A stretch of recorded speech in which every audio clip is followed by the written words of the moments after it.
I am very excited to present this week's Ask GMBN. So excited that I got ready to ride in my race top, Doddy. Are you ready to answer some questions? Oh yeah, definitely. Let's get stuck straight into what you guys have been asking this week. Dave Barrett is starting us off with, is it goofy to wear his full face helmet when doing normal trail riding? It's all up to some relative, isn't it? It's nice and safe.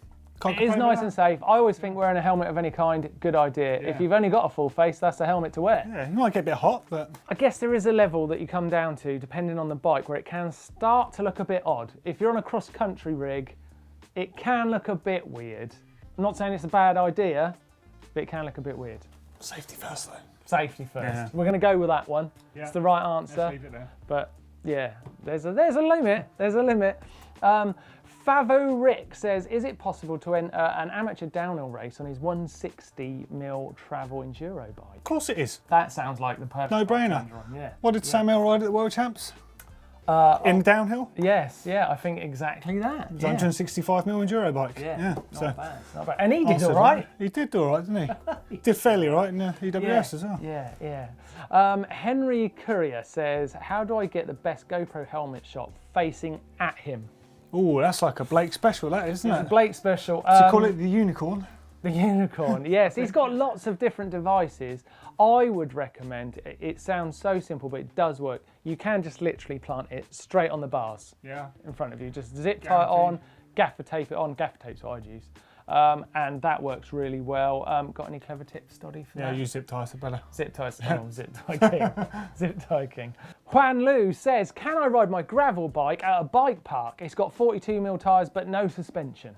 Yeah, it's probably not going to feel too nice, but yeah, you can ride that in a bike park. Yeah, it could do a bit of damage. Could have Pac-Man wheels at the end of the ride. Yeah. A-Line has been ridden on a gravel bike. Was it a gravel bike or a road bike? He was on a cross bike. Cross bike. Yeah, Johan Borelli. Johan Borelli. Yeah. He's done it. And Sam Pilgrim, of course, when we gave him a road bike, he did a little bit of trail riding himself. Let's take a look at Road Bike Party 3, where video. Sam Pilgrim went nuts.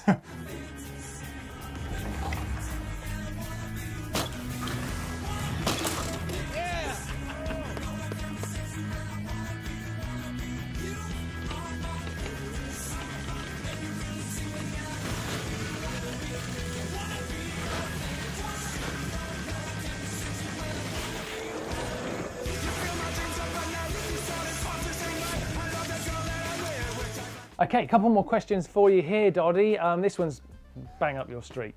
Matt Woodward is asking, he's a pretty lightweight rider, 130 pounds. He can't keep the fork pressure low enough without it sinking into the lowers. Okay, so diving quite a bit. Yeah, so would air volume spacers solve this? Yeah, it definitely would. It's going to make it a little bit more supple in the beginning of travel, stand up in the middle of the travel, which is what you want.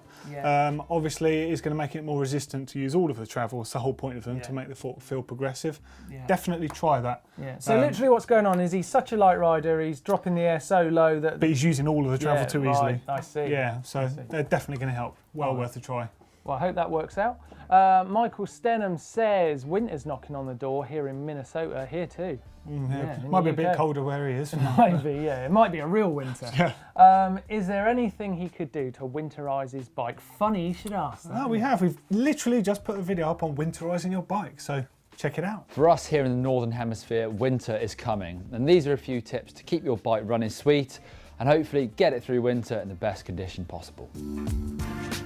Bearings take a lot of work in winter with all the wet and the grime getting into them, so things like your headset, your full suspension pivot bearings and your bottom bracket could really do with being cleaned and greased. I know many of them are sealed, however, just getting a fresh layer of grease over the top of that seal is going to hopefully stop water getting past that seal. Ronald Rice, like ice. Ron, that was a song I just made up out of Ronald Rice's name. He's asking this next question. My daughter wants to know if you could spotlight some female mountain bikers. She's 12, loves us guys here on the channel and the channel itself, but she wants to see some female riders represented. So we definitely need we've some. got Annie Last coming up in the near future, is going to be doing some stuff with us. Obviously, silver medal at Worlds. I heard that Tony Seagrave might be coming to visit us as well. Seagrave, World Cup, no, not World Cup champion, nearly World Cup champion. And hey, you know who I thought of? He's just retired. Man on. Man on. Great to get Man on. Man on. Where are you? We're waiting for you. Yes, Man on would be good. We're going to try our best. See if we can get some female racers on the channel. Uday Patel says, I would like to know if I can convert my mechanical disc brakes to hydraulic disc brakes because he needs more power to perform stoppies, Doddy. Not unless you're a magician, no. It can't be done. You're going to have to buy some new brakes if you really want to have hydraulic brakes. Yeah. You can get conversion kits on some cross bikes, so you can run a hydraulic caliper with roadie style brakes, but you're not on a road bike, so it doesn't really matter. No. No, the answer is save up and buy some hydraulic brakes. It's got to be harsh with the answer. It's a no. Okay. It's a no. No then. James Thomas, would I be better off buying a full SAS MTB with 120mm travel front and back? Yeah. Or going with a hardtail with 140mm up front? You haven't really told us much about where you're at or anything. That's all you're getting, Doddy. You're going to like. have to answer with just that. Okay, well, based on the fact I'm guessing you're on a budget, I would go for the hardtail with the up to 140 fork because it sounds like you're going to get more bike for the money. Yeah. Boom, done. Ben Hensley is asking, he lives in Kitzbühel in Austria, Nice and while place. there's plenty of fun to be had in the summer and autumn, winter is off limits. Even to a fat bike, even if you put studded tyres on, it cannot be done, Doddy. Okay. So he wants to know, is there anywhere in or near Europe where he can go for some cheap winter riding? Loads of places, yeah. I mean, the immediate place that springs to mind is southern Spain. Yes. So you're always guaranteed like great weather down there, loads of good destinations, Malaga, Alicante, places like that. Yeah. There's various sort of mountain bike tour operators down there, offering everything from XC to sort of downhill-based holidays. Yeah. Check out Roost, also check out Switchbacks. There's a whole bunch of different companies around. Oh, well. And so is it bike park stuff or sort of pretty natural trail? No, natural sort of trails down there. Yeah, you know, you don't have to ride bike park stuff. They're guided, so you could say that they might feel like a bike park because you know where you're going. Well, Ben, coming from Kitzbühel in Austria, where you're going to have a bit of a bike park feel with some really cool setup stuff there, going over to more natural trail down in southern Spain, I hope. Let's take a look at bike park versus natural riding. Perfect link. This is what mountain biking is really all about. Look at the views. It's not all about man-made trails, getting out there, winching yourself to the top and earning that descent, and then riding miles of single track. That is real mountain biking for me. It's not all about bike parks, you know. Whoa, whoa, whoa, whoa, whoa, whoa. Yeah, get out of here, Doddy. Bike parks are obviously the best. Tons of jumps, you're shredding with your buddies, you got bars, you got everything. And wait, why pedal up when you can catch the gondola all the way and save all your energy for shredding down the mountain?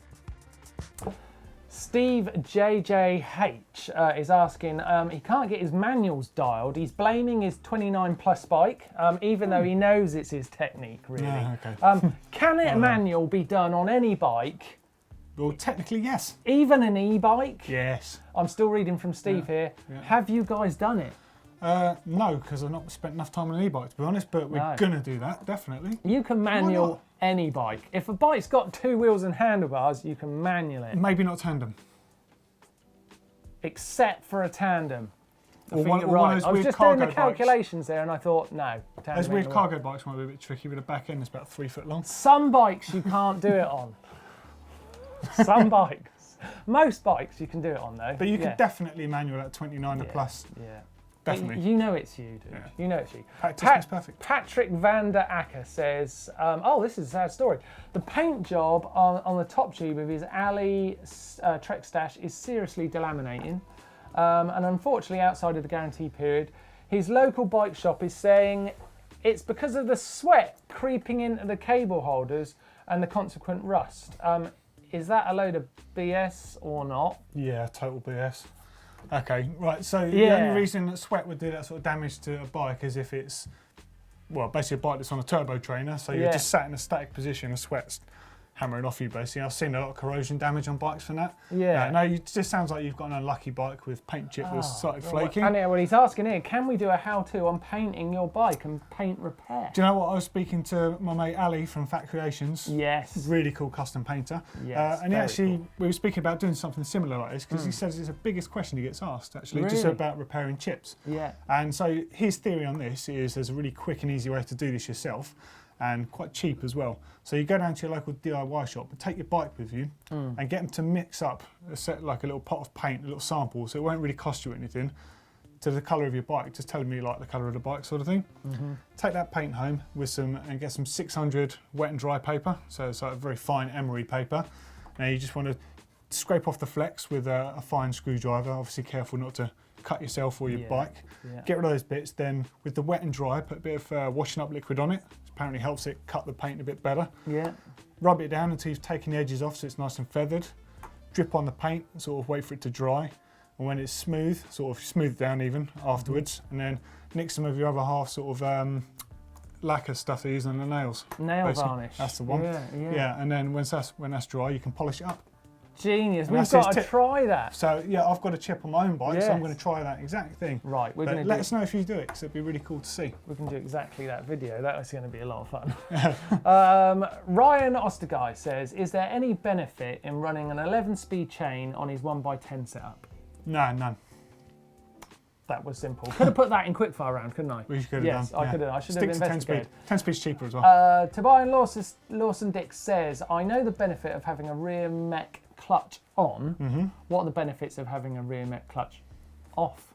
Well, two. One, it makes it easier to remove your rear wheel, so you can move the mech out of the way and you're not fighting that clutch. And the second one is on certain suspension designs, the clutch can actually act like a low-speed compression damper and actually hinder your suspension. We're talking like a minute amount. Right. Someone who's very tuned into the way a bike rides might be able to feel that on certain bikes. Like exaggerated single pivots. Yeah, I bet that feels horrible. I know a few people who could tell day and night, but most people won't notice that. Okay, Andy J says, can you do a video on how to make no-bake energy bars? No. Well, we're not a cooking channel, but right. We have got something similar. We have tried to make some energy bars, so take a look at this. So today, in a first for GMBN and myself actually, we're in the kitchen. We're with Tim Morris of Podium Catering, who looks after Atherton Racing at the World Cups, does their breakfast, lunch and dinner, so knows how to fuel the top World Cup riders. Making cranberry granola bars today. Cool, so something you can chuck in your pack for big long rides, something like that? Excellent, yeah, just like that, and super easy to make as well. Quickfire is the most difficult bit of the show for Doddy because he hasn't got time to think. I think that sounds safer. Let's just get into it and see what happens. Jim Bane says, can Neil flip? Yes. No, he can't. He can. He can't. Zach Sigwin says, is Martin's chair tubeless? Yes. Does he have any bike hacks on it? Yeah, you got some handlebar tape on there? Yeah, got handlebar tape on the metal bar thing, makes it feel like dropper bars. Torsten Dave, what's weird is I had to ask you that question. I'm in it, and I did it. Torsten Davies says, would anything bad happen to my hardtail if I put 35mm stem on it with Rempful fat bar? No, it might feel a bit too short if your bike's, say, got a much longer stem on that. I think it sounds fine. Yeah, it sounds fun. I've heard of much weirder things than that. Martin Cantwell, will you ever give the Red Bull Foxhunt a go? I know Blake wanted to do it and he kind of got shot down because someone else wanted to do it and it never really happened in the end. So maybe. A little bit of a GMBN infighting there. Kerry Perez says, why do you guys hate bar ends? Well, would we say hate? I don't think I hate them. I used to love bar ends. I mean, I love driving buses. I love it. When I started mountain biking, everyone had bar ends and 18-inch wide handlebars. Yeah, bar ends can look cool on the right bike, but now I think... It's only him that doesn't like them. And it's like driving a bus. I don't know. But he used to ride trials with a stem about that long, so... Yeah, you shouldn't not one listen to me. talk. Don't worry about what I think. Don't listen to him. Right, let's get into correct me if I'm wrong. So some sort of suitable drum roll build-up is required. There we go. How's that? Actually, we've got to come back to a question from last week. We're not really correcting us, but it was a little bit more information on what we were talking about in terms of prescription goggles. Oh, yeah, okay. Now, Israel Zentino sent in, said, you can get stick-on lenses for diving goggles. It's quite common, apparently. And he said this would surely work in the same way for riding goggles. So if you're out there and you're looking for prescription goggles, that sounds like look into the diving world because apparently they've got a solution for it. So great to hear that. Thanks, Israel. That's really cool. Yeah.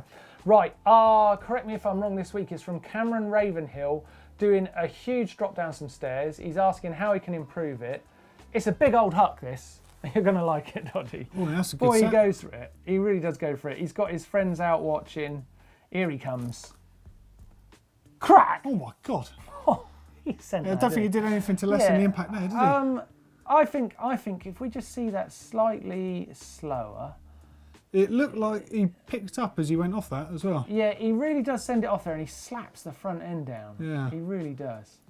So as he comes in, I mean, how many steps is that? It's good getting on to 15, is it? Yeah. Something like that. He really hucks really up. pulls Look at up. the height. Whack. Oh, that's not going to do your bike too much good. He's a bit off the back. Yeah. But at the same time, that was pretty Yeah. cool that you even jumping those stairs. Yeah, but how can you do it smoother? Go a lot faster. Yeah, a bit faster. Yeah. I think bring the back end up when you're in there. If you're going to Yeah, get and you can place the bike Yeah, on the like ground a rah. bit better. bug like that, rather Yeah. than just a run. Yeah. It's like when you're on a motorcycle, you're really grabbing for some throttle at that point. It also looked like, it's hard to tell from that angle, it looked like there's a grass bank to the sides. So if you Yes. go really fast, you can sort of air to the bank. Absolutely, that's a good idea. Yeah. Have a look That at is it a from a good few idea. different angles. Right, so that's the end of Ask This Week. Thanks for watching, and why don't you get involved in the comment section down there? Throw us a question for next week, or hashtag AskGMBN, or you can send us an email, ask@gmbn.com. That's where you throw your questions. You'll be on the show next week. Doddy, can you throw these guys to another video to keep them involved in GMBN? Definitely. Check out Nico Vink's Scott Gambler Fest Series bike right here. Yeah, nice. Sick And, bike that is. yeah, it's lovely bike, great rider too. I'm going to throw you to two crazy guys trying to do trials. Our trials challenge where Definitely I got to be set crazy to do trials. Doddy versus Blake. Actually, they've got some trial skills, so it's worth clicking on. Doddy's actually a lot better, but Blake kind of cheated. But it's worth a watch. And hit the globe there to subscribe. And of course, only one thing left to do. Give us a thumbs up, because, well, we like them. Yeah, we like the thumbs up.